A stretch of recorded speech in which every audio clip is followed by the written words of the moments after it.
This is not a review. Feature Focus is a video series zeroing in on a feature or set of features in a game that I like, how they work, and what makes them special. My name is Tarmac, and today I'm going to be talking about getting the player moving and making it fun in Beat Saber. Won't you join me? I played Beat Saber at GDC for the first time. Last minute I found out they were in a hidden Valve room, the company, not the Fluid controller, and they managed to make time for me to see it. Specifically, I got to meet Yaroslav Beck, the composer who has done a fantastic job of putting together songs that fit this kind of game. You may have heard his music before, but didn't know it, because he's done work on Overwatch short stories and the Legacy of the Void intro cinematic for Blizzard Entertainment. Now, what kind of game is it? Well, Beat Saber is a rhythm VR game where you swing lightsabers at blocks to some damn fine music and try and cut them in half in specific directions. That's the game. It is really that simple. There are 4 difficulties to each song and 10 songs right now, with the game releasing on Early Access May 1st for around $20. So of course, they have plans for more content along the way. Tarmac, you hate Early Access, so why are you covering an Early Access title? I'm glad I asked. I've had a very difficult time putting my experience with the game into words. I think the simplest way to explain why I'm covering it is that despite its early access nature, Beat Saber is the single most blisteringly fun video game experience that I have had in years. Let's break the game down so you understand how it works and what is available. I'm sure you've seen the various videos of full song playthroughs on YouTube, and I'm releasing a few of my own so you can see what my experience was like as well. If you're like most uncoordinated folks, you'll start with a quick tutorial and easy game modes and work your way up from there. If you're a masochist, you'll just start on expert and grind your way to success. The 10 songs have a variety of block directions to swing in, whether both sabers simultaneously or rapidly in what appears at first glance to be simple chaos.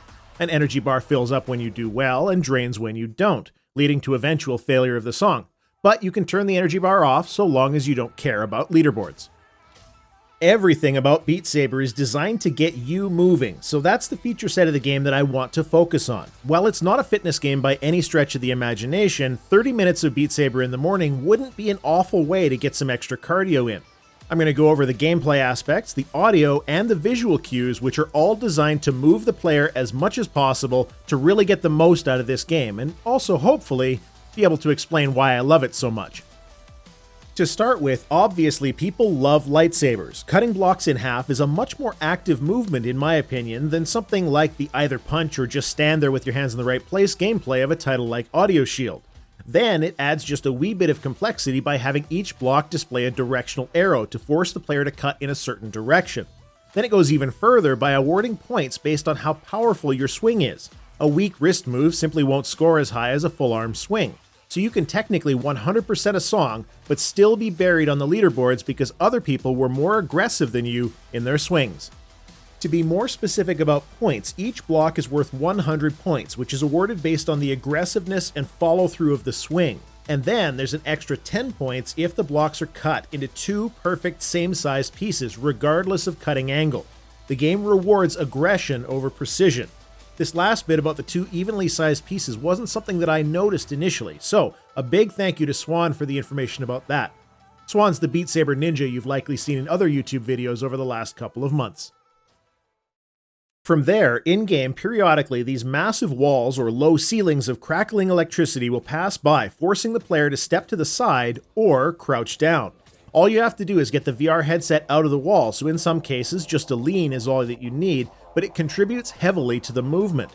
You're in a duel with the boxes after all, and any good duel needs fancy footwork, even though the VR headset is only tracking in the room where you are. The whole game keeps you moving, not just your arms, but your whole body in time with the music. And despite what you may actually look like from someone watching you flail around in your house, when you're doing it in-game, it feels badass. The really beautiful thing about that is that as you're playing, you'll begin to notice very expertly placed patterns and flows by the developers. The whole song experience starts to feel like a dance, where certain block placements are only possible to hit if you follow through on the previous strike. For example, keeping one hand low after striking a block from above, because a half second later that same hand is needed again to swing up. Or, as things get more complicated, some patterns essentially have you moving one lightsaber in a circle while the other is strategically picking off errant boxes. The flow of each song just starts to click, especially on expert difficulty, in much the same way a new motorcycle rider grins the moment they first experience push steering.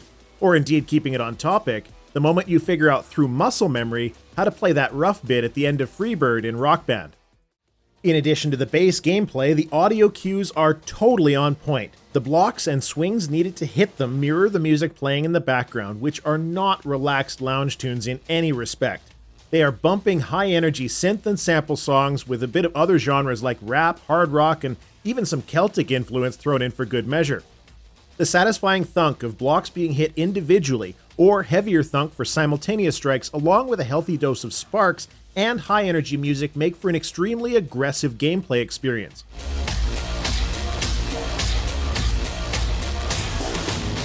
And as mentioned, that increased aggression is likely to improve your scores because of stronger box slicing, assuming it doesn't cause you to miss more often than not. The visual cues and responsiveness of everything in the game is just fantastic and contribute to keeping the player moving. Each block, as long as you slice in roughly the correct direction, will count as a hit, and you aren't punished for a glancing blow. The blocks slice exactly how you would expect based on how you hit them with the saber. So a little corner may fly off out of your view, or if you hit a block perfectly, you'll split it perfectly in half. In virtual reality, this kind of precision in movement is necessary, and in Beat Saber, you'll often need to adjust the height of each swing, as blocks can be just about anywhere, sometimes with bomb blocks positioned immediately above or below, which you don't want to accidentally hit. And since the points change depending on how strong you can slice blocks, I think it'll be very interesting to see how the completionists take to this. Because while hitting each block in a run may count as a 100% playthrough, you'll find that people on the leaderboards have a much higher score because they didn't just hit each block, they also hit each block harder than you did. The perfectionist crowd is going to have a field day with this game because of that. I know that this may come across as me just gushing about Beat Saber because that's exactly what I'm doing. Yes, it's only got 10 songs. No, it doesn't have things to unlock except higher positions on leaderboards. Yes, it's only got one area. No, it doesn't have custom songs, at least not yet, though the devs have said this feature is one they definitely would like to do. The thing is that despite any of those negatives, and because of how viscerally enjoyable the game is due to the killer soundtrack, visual precision, and complicated movement flow of each song, playing Beat Saber has quite literally been the first time that I felt I was genuinely happy that I owned an HTC Vive. I've had other good VR experiences for sure, played other good games in VR, but for me, VR always just became something I spent more time bringing friends over to show, rather than something I actually spent a lot of time playing myself. With Beat Saber, the experience is totally different. I got my girlfriend to play it, and the whole time she was playing, I found myself wishing I was playing rather than watching, and that has never happened before when I'm showing VR to other people. For those that are interested, it's compatible with the Oculus Rift via the Oculus Store and Steam for the Vive. I haven't played it on the Rift, so I don't know how the sabers feel with the less handle-like controllers. And the devs have been talking about custom songs as I mentioned. There are certainly areas the game needs to improve on, like removing the crouch issue for folks with bad knees, and you'll definitely want to disable your Vive dashboard button before playing, because that's infuriating to the nth degree. But I really look forward to seeing how this game develops over time. They're selling an incredible experience for somewhere in the $20 range that, to me, justified having spent $1,000 on a VR rig and dedicating a few square meters of space in my basement. I meant it when I led this piece off by saying Beat Saber is the single most blisteringly fun video game experience that I've had in years. I've had the game for a week and have played it at least twice every single day since. And the easiest way to describe it is that Beat Saber is precisely as fun to play as it looks. Feature Focus is a video series that lets me showcase really good features in great games and just be positive for a while. I don't normally cover early access because as a concept I'm not big on it, but this game felt different to me. If you enjoy these more focused presentations, please feel free to share them around. The feedback I've gotten on the series thus far has been pretty great. If you're interested in seeing a few previously unreleased songs that I managed to 100% complete on Expert in Beat Saber, I'll link them in the description. My name is Tarmac. Thanks for watching.